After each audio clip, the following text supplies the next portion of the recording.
Selamat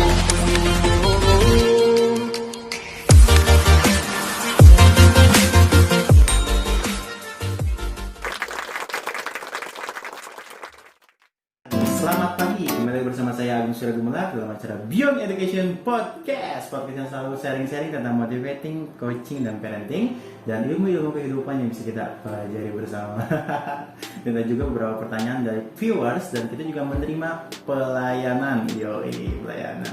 Lebih tepatnya sih kalau misalnya ada yang ditanyakan, kalau misalnya viewers mau bertanya apa terkait tiga materi, atau terkait dunia pendidikan juga, atau terkait apapun itu, silahkan ditanyakan saja ke Beyond Education Podcast melalui link deskripsi di bawah. Ada di link deskripsi bawah ini ada WA, Telegram, ada juga Gmail juga, dan ada juga beberapa platform yang bisa dikunjungi untuk bertanya, atau misalnya langsung komen di YouTube-nya juga, nggak jadi masalah seperti itu. Jadi kalau misalnya ada yang mau bertanya, silakan.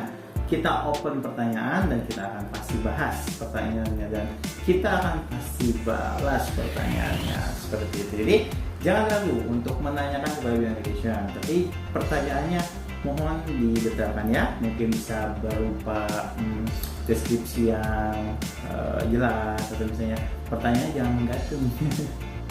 Kalau menggantung gitu ya bingung jawabnya gimana gitu.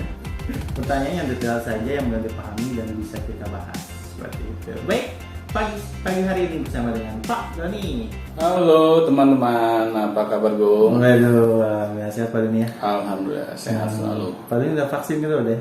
Sudah alhamdulillah, sudah 2 kali. Bentuk ikhtiar itu Pak ya? Iya dong, kita kan harus ikhtiar ya. Karena pandemi ini nggak tahu nih kapan berakhir nih. Betul, dan kemarin juga kita bisa lihat Deddy Corbuzier Pak ya? Iya. Iya, orang sehat gitu kan, ototnya besar itu kan, pola apa tuh OCD. Iya, pola hidupnya bagus, sehat, ya kan, sering olahraga, tapi kena juga. Gitu, jangan sotoy gitu Pak. Iya benar. Jangan sotoy dan jangan sampai kita sok-sokan gitu. Ya jangan merasa COVID itu di endorse. Merasa COVID itu jauh.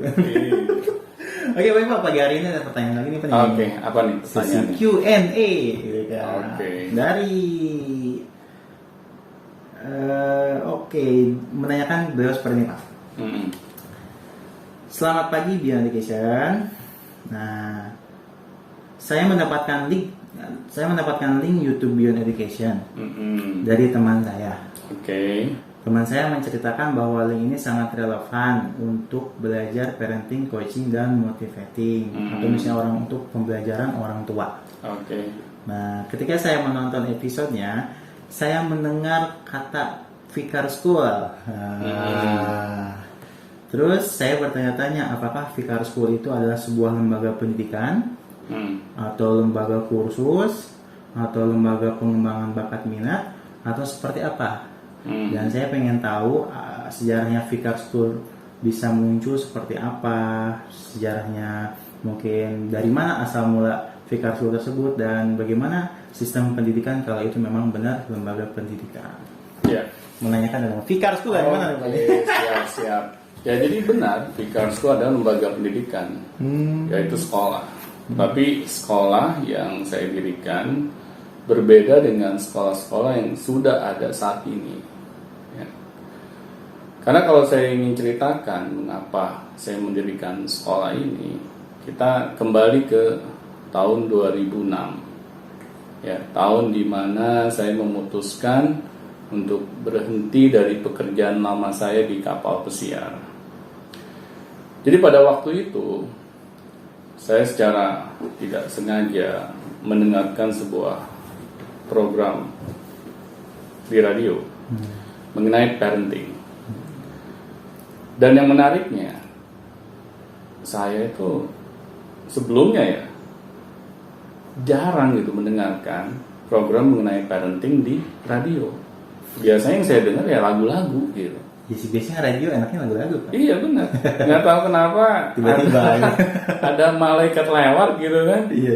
Saya akhirnya menyetel radio, dan pada waktu itu programnya tentang parenting dan membahas mengenai tipe-tipe kecerdasan anak. Pada waktu itu pakar parenting ini menyebutkan bahwa tidak ada anak yang bodoh. Setiap anak itu cerdas. Karena setiap anak itu memiliki beberapa kecerdasan yang dominan. Nah, agar kita dapat mengetahui kecerdasan anak-anak kita ini, ya perlu adanya usaha. Nah, terutama ya dari orang-orang sekitarnya, ya, orang tuanya. Karena apa? Karena yang kita ketahui ya, kalau di sekolah umumnya, apalagi sekolah formal, jarang hal ini dibahas. Iya, kalau kecerdasan itu kan yang penting anak itu otaknya. Anak itu dikatakan otaknya encer, kalau nilainya bagus. Iya, kalau otak anak itu bukan air yang encer ya. Otak ini encer nih anaknya, nih encer anaknya, encer otaknya gitu kan. Kalau nilainya bagus, udah benar. 10 matematikanya. Benar. Udah itu. Iya. Terutama pelajaran eksaknya. Betul. Oh, dapat angka 10 pas nih anak ini jenius nih, pintar nih, gitu kan. Patokannya begitu. Oh, anak-anak yang lain ya inilah apa namanya, numpang lewat aja gitu. Nah, di sini kan akhirnya kita melihat bahwa anak itu hitam dan putih. Ada yang cerdas, ada yang bodoh. Nah, menariknya si pakar ini menyebutkan bahwa setiap anak itu cerdas. Tidak ada anak yang bodoh. Nah, di sini akhirnya saya mendengarkan gitu penjelasan si pakar ini sampai habis. Oh begitu ya, ternyata setiap anak itu cerdas. Setiap anak itu memiliki kecerdasannya yang dominan. Dan hal ini harus kita cari tahu. Apakah kecerdasan dominan kita? Karena kalau kita tidak mau mencari tahu, akhirnya kecerdasan yang kita miliki itu menjadi sia-sia. Bayangkan ya, Tuhan sudah memberikan kita kecerdasan, kelebihan, tetapi kita tidak apa-apakan. Betul. Benar. Akhirnya ya kita bisa disebut manusia yang kurang bersyukur. Kok sudah dikasih kelebihan, kecerdasan, kita lupakan gitu. Iya, malah fokus pada kekurangan biasanya. Benar. Kita nggak bisa ngitung lah. Iya. Kita nggak bisa menggambar. Benar, karena masalahnya di dunia pendidikan kita ingin menciptakan anak yang sempurna. Iya, bisa segalanya. Bisa segalanya. Iya. Tapi sayangnya bisa segalanya hanya di bidang akademis. Benar. Padahal kan anak-anak banyak kecerdasan yang lain gitu, yang harus disentuh. Iya. Nah ini kan jadinya masalah gitu.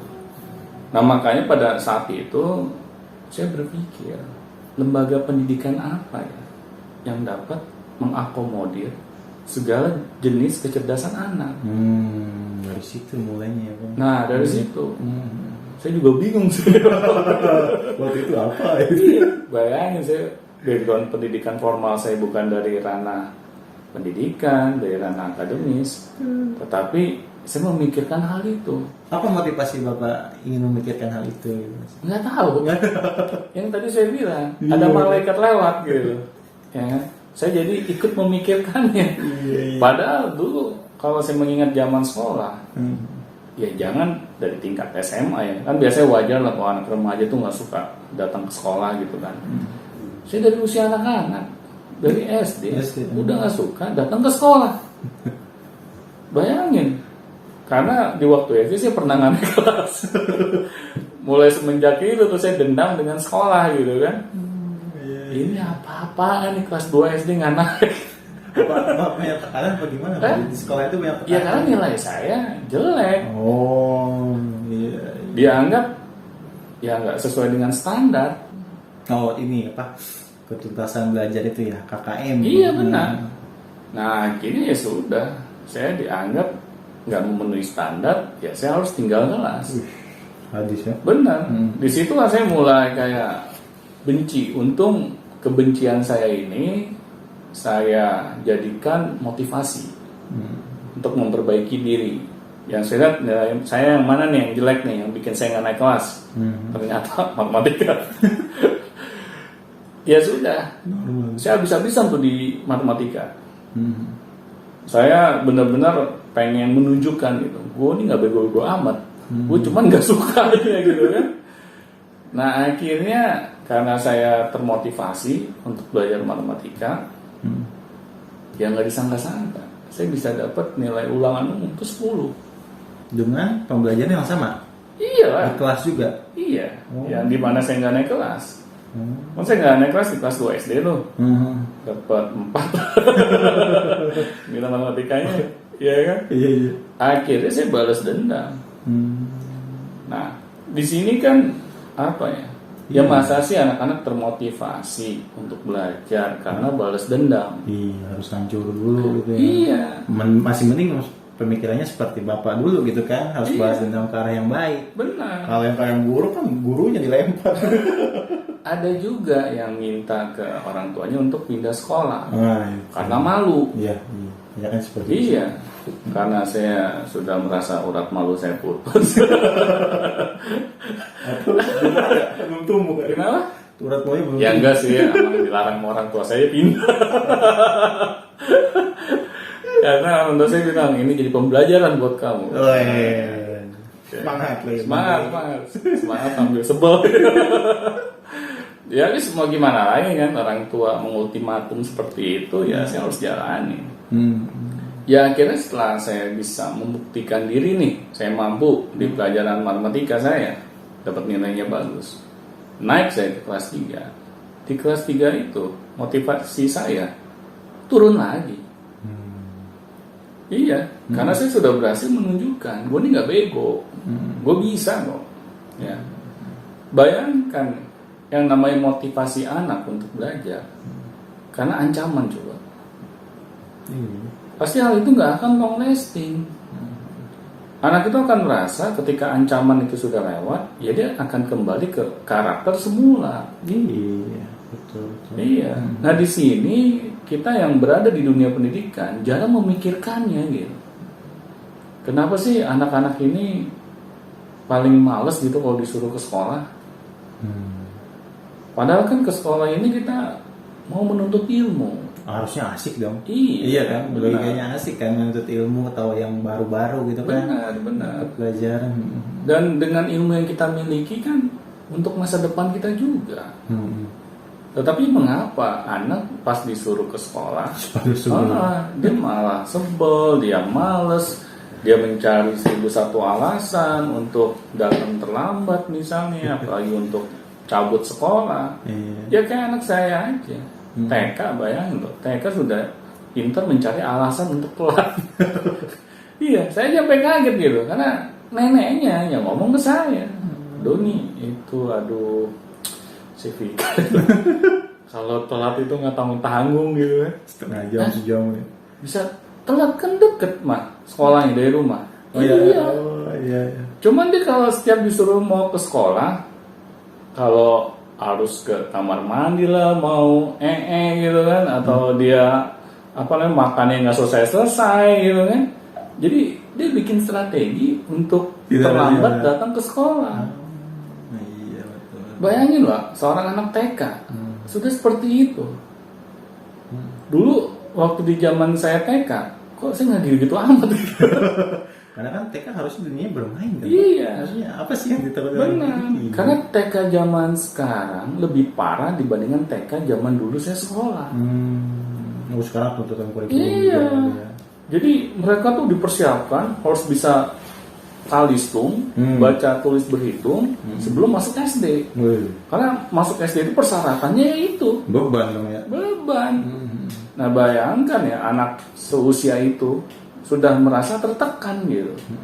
Ya wajar lah mereka mengadakan perlawanan gitu kan. Betul. Ya dengan gayanya mereka yang bikin saya senyum-senyum aja gitu. Karena pada saat itu saya sudah bilang ke neneknya, Nek, jangan dikasih gitu masuk ke TK. Apalagi kok anak saya nggak minta.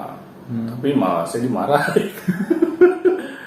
Gak bisa, apa namanya, cucu Harus nenek TK dulu, semuanya harus TK. Ya, nggak ada yang nggak TK, harus. Ini penting kan, menuntut ilmu. Tapi Nek, TK zaman sekarang, gua nggak bisa. Pokoknya setiap saya ngasih argumen nggak didengerin. Ya sudahlah, saya kan nggak mau berdebat dengan orang tua gitu kan. Dia udah silakan disekolahkan di TK. Nah akhirnya kan terbukti gitu. Neneknya sendiri yang puyeng. Ya karena dia harus bisa berargumen dengan pihak sekolah mengapa cucunya sering telat. Nah akhirnya dia baru mikir, iya ya benar juga kata kamu. Telat ya. Iya. Telat. Iya udah bayar uang pangkal lagi gitu kan. Jadi sayang juga gitu. Tapi ya akhirnya begitu, kita harus berjibaku gitu. Berarti dari pengalaman Bapak dengan pengalaman pribadi, dan Iya. pengalaman anak gitu ya. Benar. Pikirkanlah ide-ide sekolah, harus di sekolah gitu. Benar.